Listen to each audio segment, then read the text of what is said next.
राजस्थान सरकार के आदेश की पालना में मैं जोधपुर पुलिस कमिश्नरेट से स्थानांतरित होकर के आज मैंने पुलिस अधीक्षक झुंझुनू के रूप में पदभार ग्रहण किया। स्वयं राजस्थान सरकार की अपनी प्राथमिकताएं हैं। जो सरकार की अपेक्षा होती है कि गृह विभाग और गृह विभाग का जो अधीनस्थ पुलिस महकमा है उसको पूर्ण करे, तो मेरी निश्चित रूप से जो राज्य सरकार की प्राथमिकताएं हैं वो मेरी भी हैं। मेरे वरिष्ठता क्रम में जो सीनियर मोस्ट पुलिस महानिदेशक महोदय हैं वो भी समय समय पर हमको प्राथमिकताओं से अवगत कराते रहते हैं। वर्ष 2024 की लिखित में प्राथमिकताएं जारी हो गई जो हर साल जनवरी में होती हैं, तो वो प्राथमिकताएं पुलिस मुख्यालय स्तर की हैं। उस पर भी हम खरा उतरें, ये भी मेरी नैतिक जिम्मेदारी है। इसके अतिरिक्त जिला स्पेसिफिक उसकी कंडीशंस को देखते हुए, भौगोलिक स्थिति को देखते हुए जिले के स्तर पे भी कुछ ना कुछ प्राथमिकताएं एसपी के द्वारा चिन्हित की जाती हैं। मैं 3 दिन के अंदर वो चिन्हित कर लूँगा। मेरे जो थानाधिकारी, व्रताधिकारी और एडिशनल एसपी से चर्चा करके आज आते ही, चूँकि 2 वीसी थी, एक श्रीमान महानिदेशक महोदय के द्वारा थी, एक माननीय मुख्य सचिव महोदय के द्वारा थी, तो हम उसको आज तय कर लेंगे। विदिन 3 डेज अगर जिला स्तरीय कोई प्राथमिकता है झुंझुनू के स्तर पे कि इस विषय वस्तु पर विशेष रूप से फोकस करना, तो उससे भी आपको अवगत कराया जाएगा आज की तारीख में। और अभी इस वक्त तुरंत जो राज्य सरकार की प्राथमिकता है, जो पुलिस मुख्यालय की प्राथमिकता है, वही मेरी भी प्राथमिकता है। हमारा टैग लाइन है आमजन में विश्वास, अपराधियों में भय। मैं स्वयं अपनी तरफ से लीडर होने के नाते और मेरी झुंझुनू की जो पूरी पुलिस की टीम है, हम प्रयास करेंगे कि इन 2 लाइनों के ऊपर खरे उतरें और सार्थक उतरें।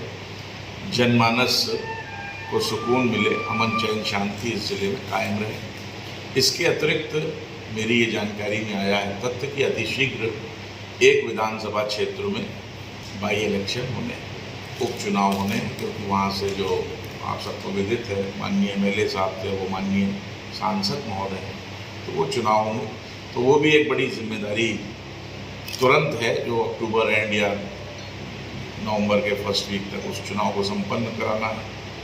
तो जो प्रक्रिया होती है, अभी पूरा प्रदेश विधानसभा लोकसभा चुनाव के दौर से गुजरा है, तो वो भी मेरी प्राथमिकता में रहेगा कि हम बिल्कुल निष्पक्ष मेरिट पे चुनाव संपन्न करा पाए। तुरंत तात्कालिक प्राथमिकता, चूँकि मैं आपसे इसलिए शेयर कर रहा हूँ, 21 तारीख को एक वर्ग विशेष के द्वारा भारत बंद का आह्वान किया गया है।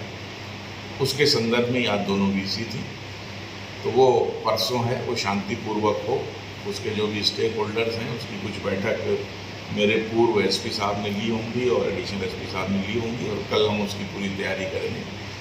वैसे तो अखिल भारतीय बंद की उन्होंने घोषणा करी, लेकिन हमारे जिले में और राजस्थान में अमन चैन शांति कायम रहे।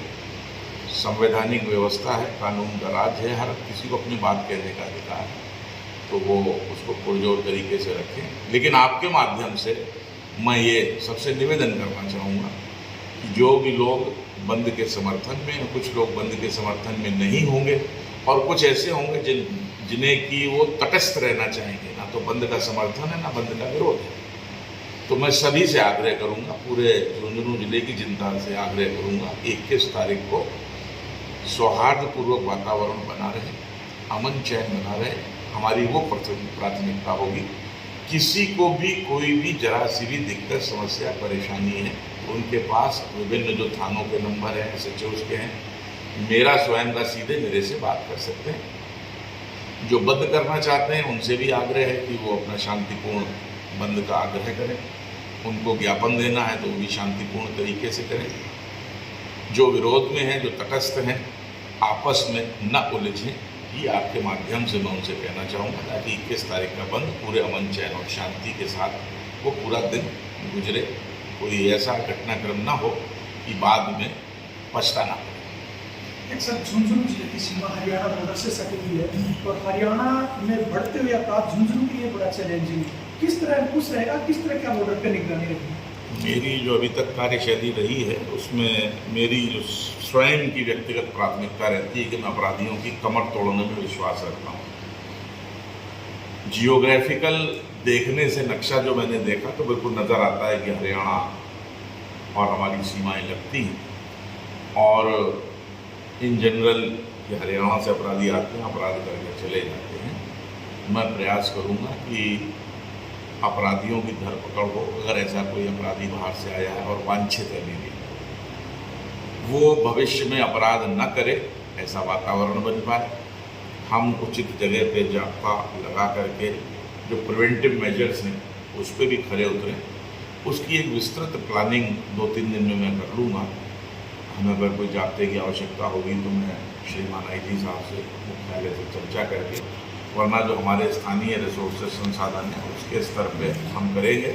और जो आपका कहना है कि हरियाणा के संदर्भ में, जैसा मैंने अपने पूरी पहले बात कही थी कि जिला स्पेसिफिक कोई प्राथमिकता उसमें से एक ही हो सकती है, हम इस पर पूरी पुरजोर तरीके से कार्य करेंगे। एक सर, लकड़ी तस्कर और तेल तस्कर हरियाणा बॉर्डर पर खासे सक्रिय हैं और कच्चे रास्तों से लगातार वो अवैध कारोबार करते हैं। उन पर अंकुश लगाने को लेकर क्या कुछ योजनाएं हैं?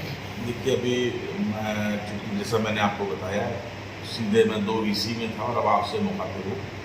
इस संदर्भ में हमारी क्या प्लानिंग होगी, पूर्व में इस जिले में क्या प्लानिंग हो रखी है, क्योंकि अगर समस्या है तो वो चली आ रही है, उस पर कैसे कारगर अंकुश लगाया जाए। मैं एक बार अपने जो मेरी टीम है SHO, COs, एडिशनल SP की चर्चा कर लूँ। मैं विदिन 3 days मैं क्या करूँगा, कैसे करूँगा, उससे भी आपको अवगत कराऊँगा। Thank you sir.